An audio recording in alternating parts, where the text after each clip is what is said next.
Good evening and thank you for joining us on India Business Hour. I'm Parikshit Luthra and here are the headlines we are tracking this hour. India's GDP growth slows to 6.3% in the second quarter. Growth in manufacturing sector contracts by 4.3%, but growth in services sector offsets some of the damage, even as experts say restaurants and hotels are still in pain. Sensex and Nifty hit yet another record high as bulls enter deep into uncharted waters. Sensex gains over 400 points, Nifty gains almost 150 points. CNBC-TV18 Newsbreak confirmed the Kirit Parikh panel bats for liberalization of gas sector by 2027, recommends a reduction in the price until then with annual escalation for gas from existing fields. Shares of gas distribution companies rise in trade. Government is hoping to bring fiscal deficit closer to 6% instead of the 6.4% budget target, thanks to strong revenue and better expenditure management. Sources say Finance Ministry reiterated the need to end the free food grain scheme, which was extended till December this year.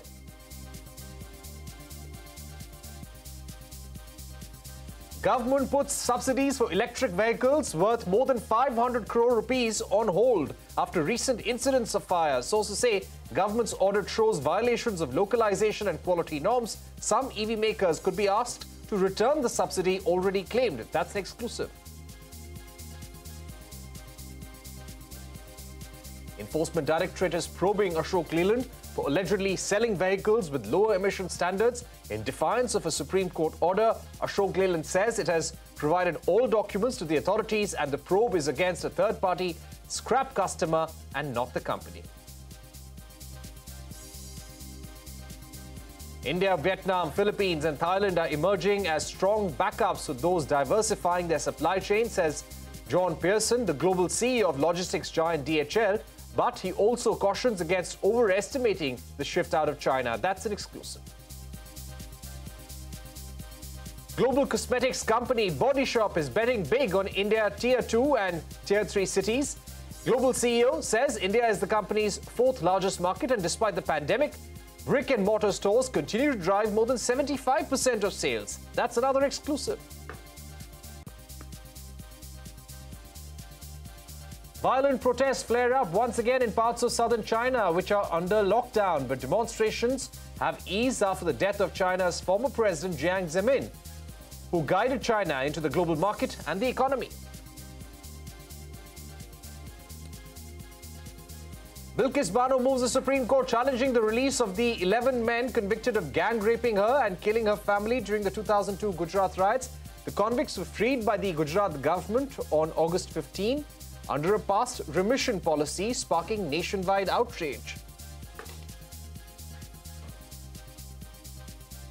Amazon Web Services is committed to investing in India despite the global economic uncertainty. The head of AWS in India breaks down the $4.4 billion that has been invested in India till date.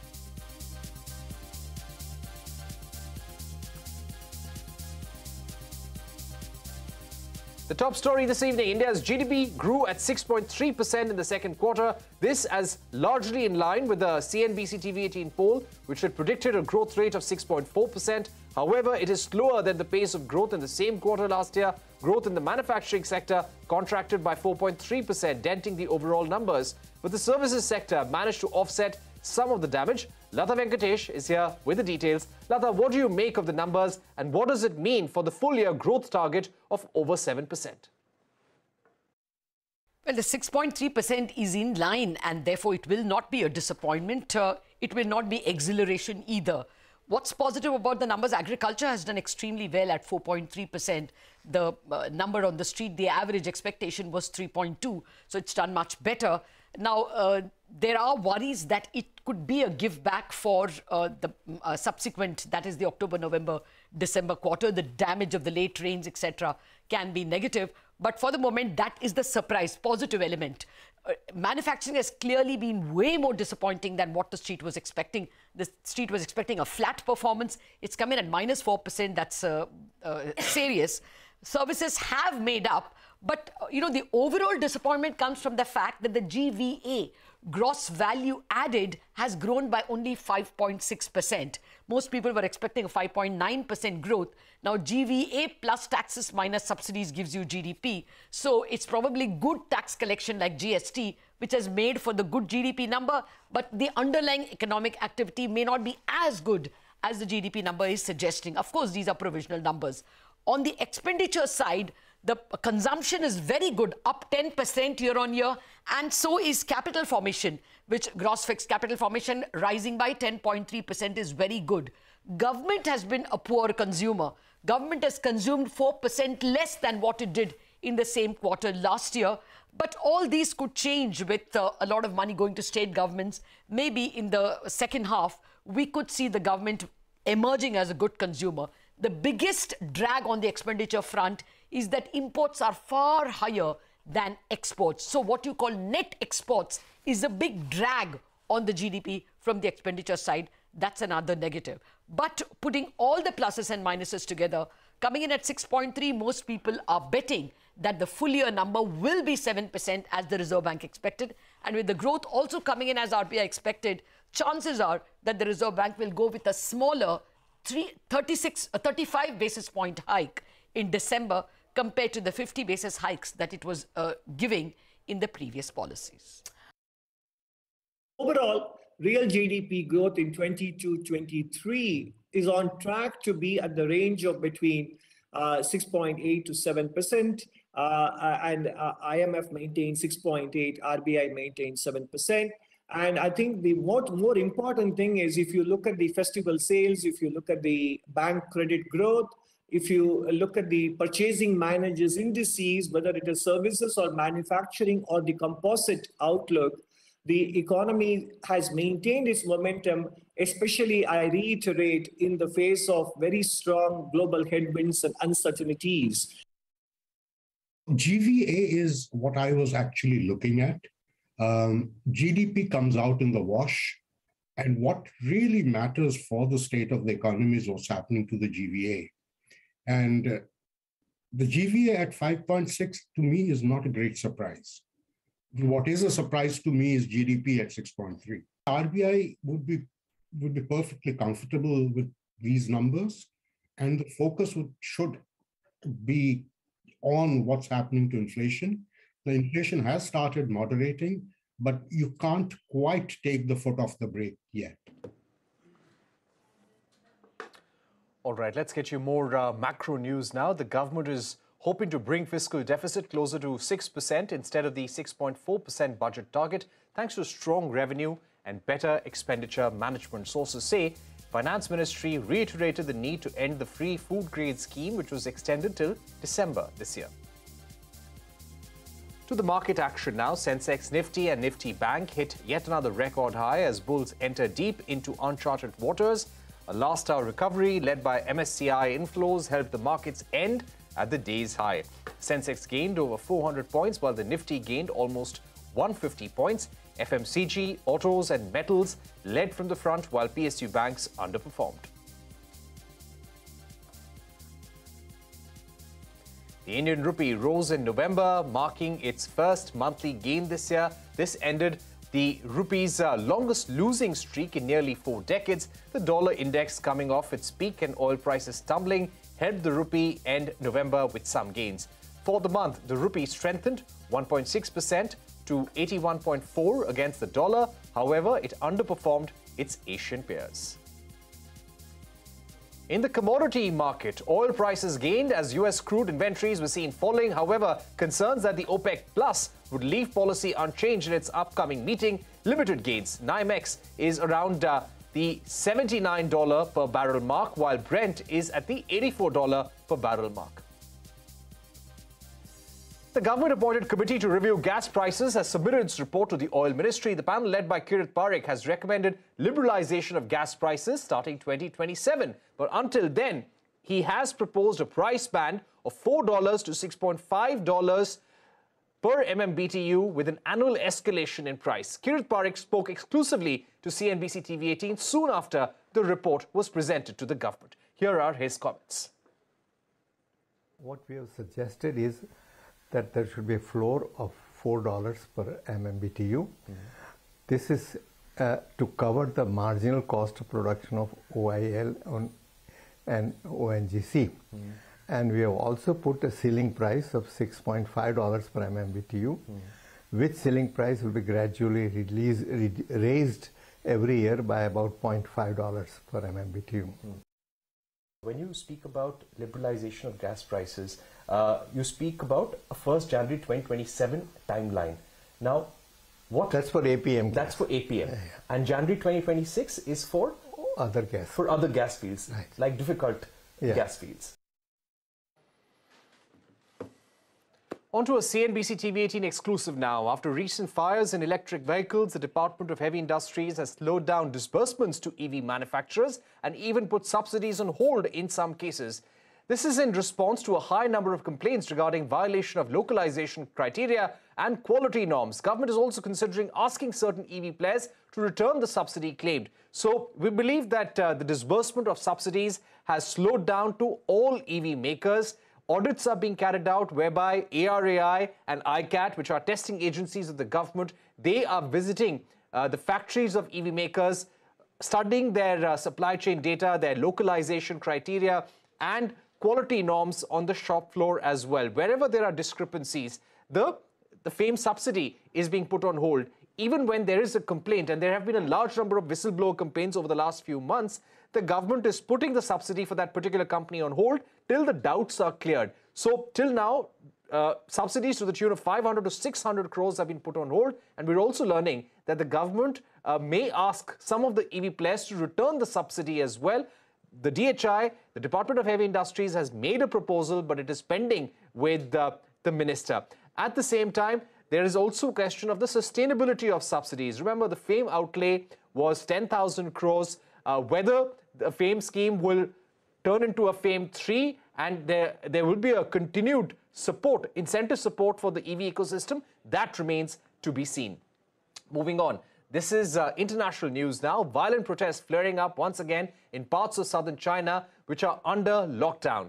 But demonstrations have eased after the death of China's former President Jiang Zemin, the leader who guided China into the global market and the economy. Eunice Yoon reports from Beijing. Well, the export hub Guangzhou has announced today that it's lifting most of its lockdowns, and this is after videos emerged of what appeared to be quite violent clashes between residents and the authorities. This mood of the protesters as well as the public will probably be affected by another major political development today, and that is the death of former President Jiang Zemin. State media today reported that Jiang, who oversaw the country in the 1990s and the early 2000s, died in Shanghai due to leukemia and organ failure. During his watch, China entered the WTO. Hong Kong was successfully handed over from the UK to China. And McDonald's, GM, as well as a lot of other multinational companies entered China, which was in a period of tremendous opening up and reform.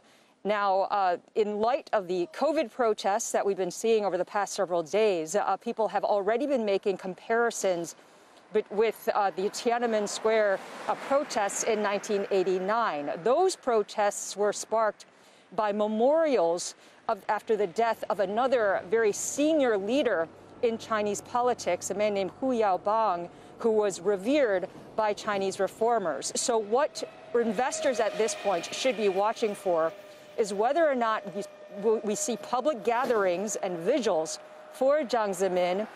Do they eventually lead and add fire to a protest movement, and also what the impact potentially could be to the power of President Xi Jinping? Jiang was part of a competing faction to President Xi. All right, we'll keep an eye out for protests in China. A quick look now at some other headlines. Back home, debt-ridden Reliance Capital receives 8 binding bids under bankruptcy proceedings. 5 bidders, including Piramal Hinduja, Oaktree, Torrent Group, and others, want to acquire the entire company. 3 bidders are eyeing parts of the company. Anuljit Singh could be looking to monetize his stake in Max Financial. Sources say Singh is expecting a valuation of 27,000 crore rupees. Max Financial says Analjit Singh remains engaged and invested in the company, and the report is untrue. The Tata Group is in talks with Taipei's Wistron Corporation to buy its manufacturing facility in Karnataka for up to 5,000 crore rupees. Wistron is one of Apple's top vendors in India and began making iPhones in the country in 2017. The company assembles iPhones at its plant in Karnataka. Remember, back in 2020, thousands of contract workers protested at this facility against unpaid salaries, which also took a violent turn. The big newsmaker this evening, John Pearson, the global CEO of logistics giant DHL, is upbeat about India and its growth prospects. Speaking exclusively to CNBC-TV18, Pearson said India, Vietnam, Philippines and Thailand are emerging as strong backups for those diversifying their supply chains out of China. However, he also cautioned against overestimating the shift out of China. India, Vietnam, Philippines, Thailand, some of these countries are strong beneficiaries of a more flexible and backup-oriented supply chain setup, as opposed to just depending on China. So that is happening, and we can see our volume growth out of those markets as extremely strong. Whichever industry vertical you look at, and whichever size of customer, global, multinational, national, what we call field sales, telesales, or even micro. I've had all sorts of data put in front of me that shows the growth of all the channels, from small customers to large customers and global customers, and all the industries are really, really growing very strongly. And you can catch the entire conversation with John Pearson, the global CEO of logistics giant DHL, at 9:30 p.m. right here on CNBC-TV18. From one newsmaker to another, Body Shop CEO David Boynton is bullish on India and believes that Tier 2 and Tier 3 cities will catapult the company's growth in the country. Speaking exclusively to my colleague Ashmit Kumar, he said that despite post-pandemic digital push, offline stores continue to drive 75 to 80% sales. The market's doing so well. It's our number 4 market in the world. We believe it can become number 2 behind the UK in the next 3 to 5 years. Now it's not about coming here to solve a crisis. It's coming here to get closer to the team and figure out how we can partner together to make the Indian market even more successful for the Body Shop. Broadly speaking, we imagine that we're going to land at somewhere around about, somewhere in the range of 75-25, maybe 80-20, that kind of split between physical stores and online. And it's important, you know, not to underplay. Whilst I'm a lover of retail, I'm also a realist and a pragmatist, right? Mm-hmm. We have a whole bunch of customers who enjoy shopping online. And we're going to take a short break at this point, but when we return, we'll get you news from the aviation space. Don't go anywhere.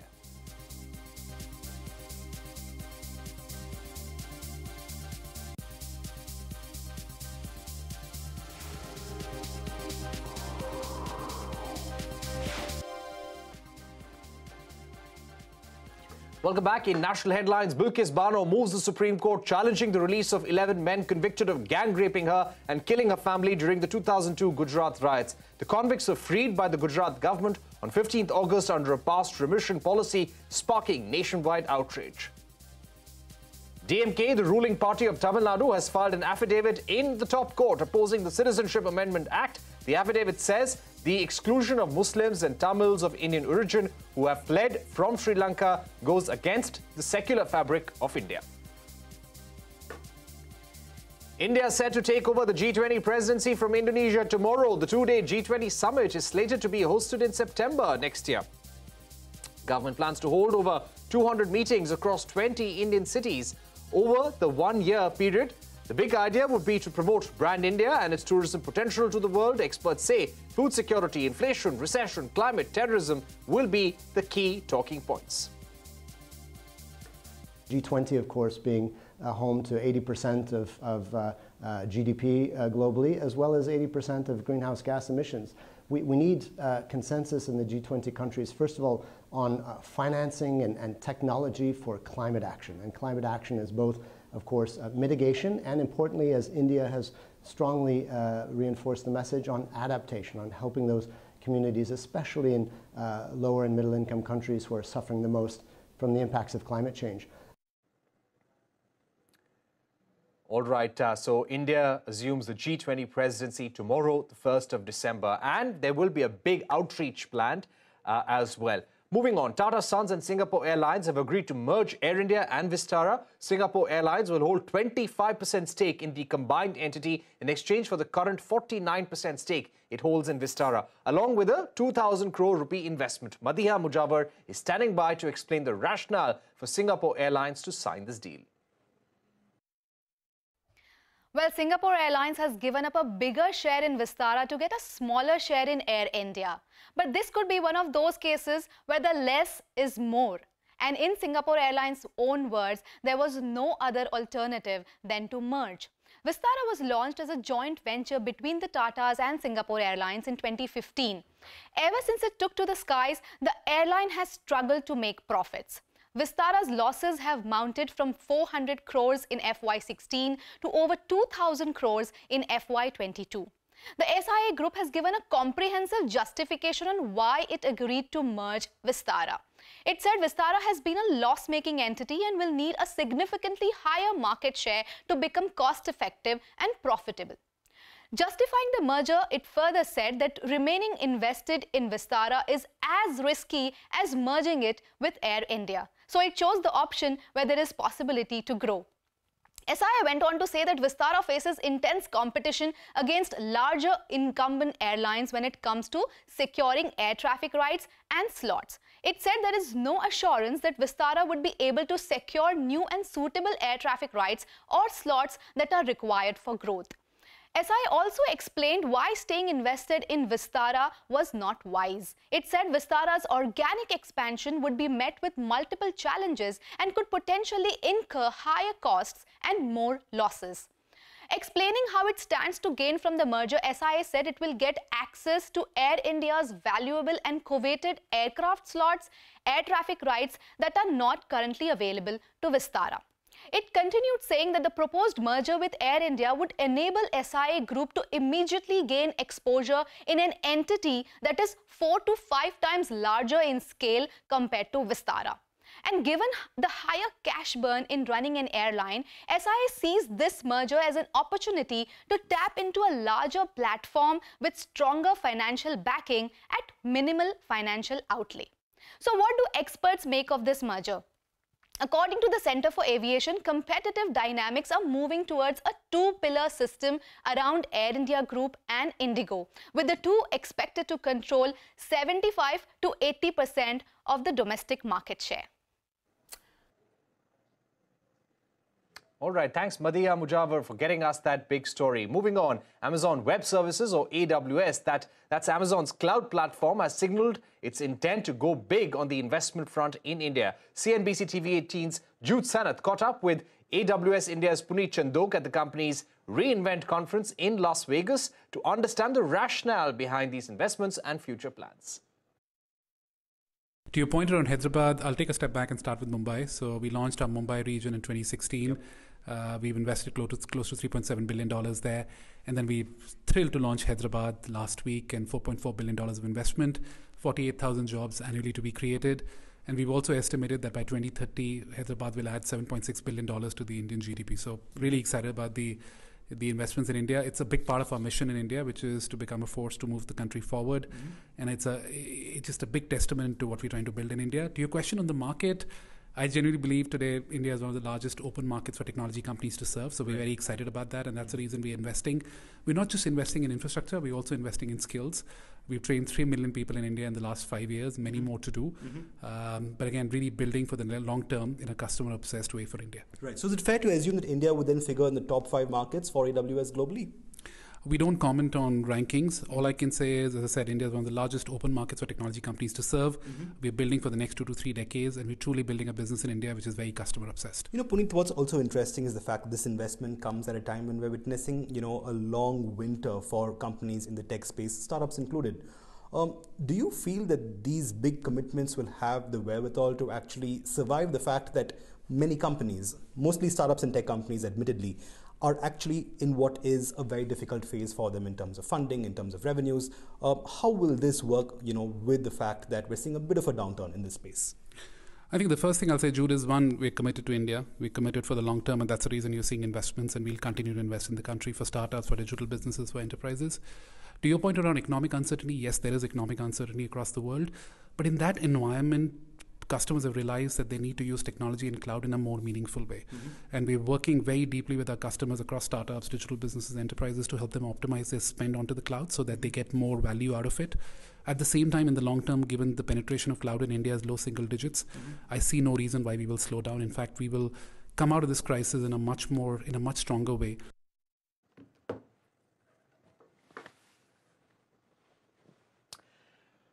And with that, it's a wrap on this edition of India Business Hour. But before we go, some very sad news. Vikram Kirloskar, Vice Chairperson, Toyota Kirloskar Motor, former President of the CII, former President of the Society of Indian Automobile Manufacturers, one of the stalwarts of India's automotive industry, passed away at the age of 64. According to initial reports, he suffered a massive heart attack. Vikram Kirloskar was last seen at the new generation Toyota Innova High Cross unveiling event in Mumbai on the 25th of November.